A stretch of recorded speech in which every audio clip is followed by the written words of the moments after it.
The web of life. Let me try from the first to indicate the point that we're aiming at.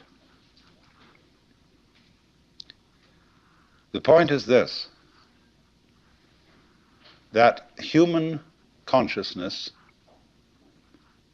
is at the same time as being a form of awareness and sensitivity and understanding, it's also a form of ignorance. The ordinary, everyday consciousness that we have leaves out more than it takes in. And because of this, it leaves out things that are terribly important. It leaves out things that would, if we did know them, allay our anxieties and fears and horrors. And if we could extend our awareness, you see, to include those things that we leave out, we would have a deep interior peace. Because we would all know the one thing that you mustn't know, you know, according to the rules of our particular social game. The one thing you mustn't know, that's really not allowed, but is the lowdown on life. And the lowdown, on the one hand, means the real dirt on things. But the lowdown is also what is profound, what is mysterious, what is in the depths. And there's something left out. And our everyday consciousness screens this out in the same way that when you say you have weaving, you have, say, on this rug here in front of us,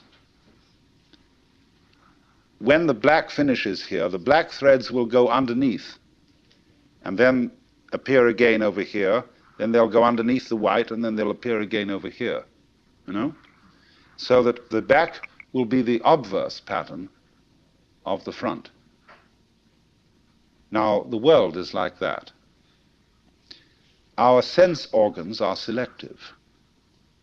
They pick out certain things.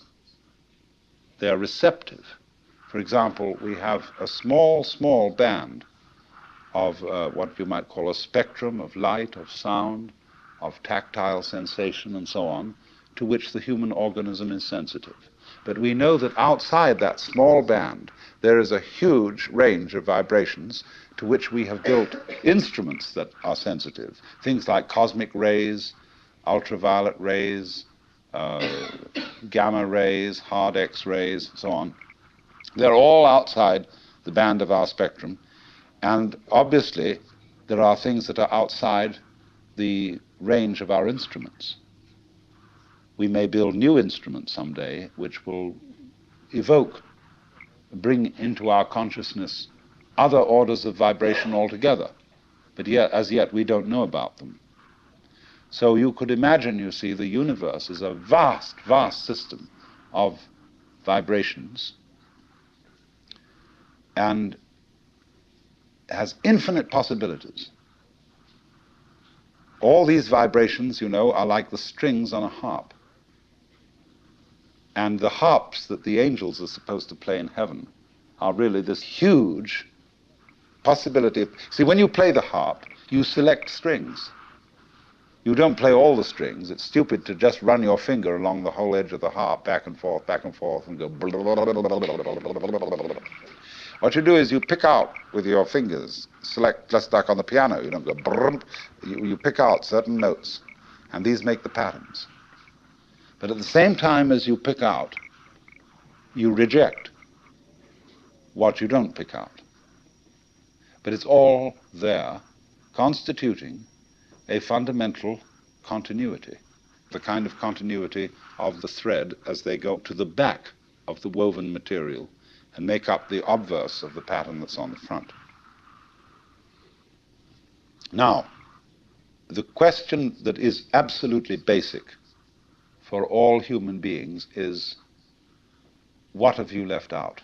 You see? You are focused on certain things that constitute what you call everyday reality.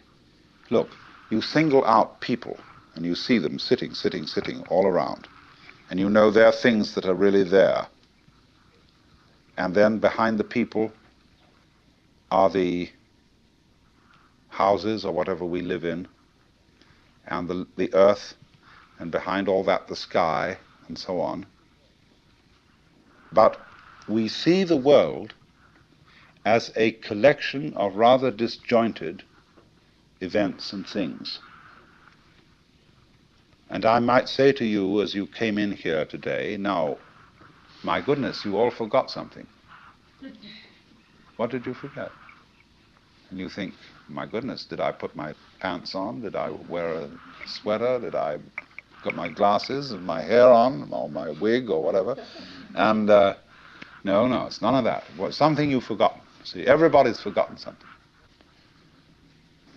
You left it out. You just missed it. See? And so I can bring this out, what you've forgotten, if I ask you, who are you? Well, you say, I'm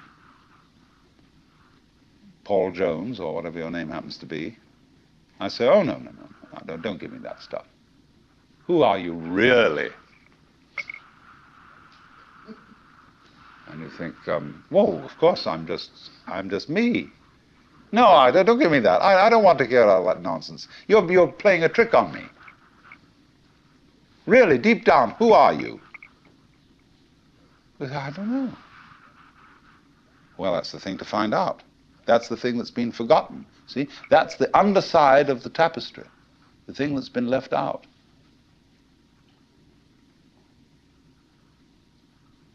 Because what we are carefully taught to ignore is that every one of us, fundamentally, deep inside, let's put it that way, is an act of, a function of, a performance of, a manifestation of the works. The whole blinking cosmos, with all its galaxies, and forever and ever and ever, whatever it is beyond that, what you might call God in the Western tradition, or Brahman in Hindu philosophy, or Tao in Chinese. Every one of us is really that, but we are pretending we aren't. And we are pretending with tremendous skill and deception.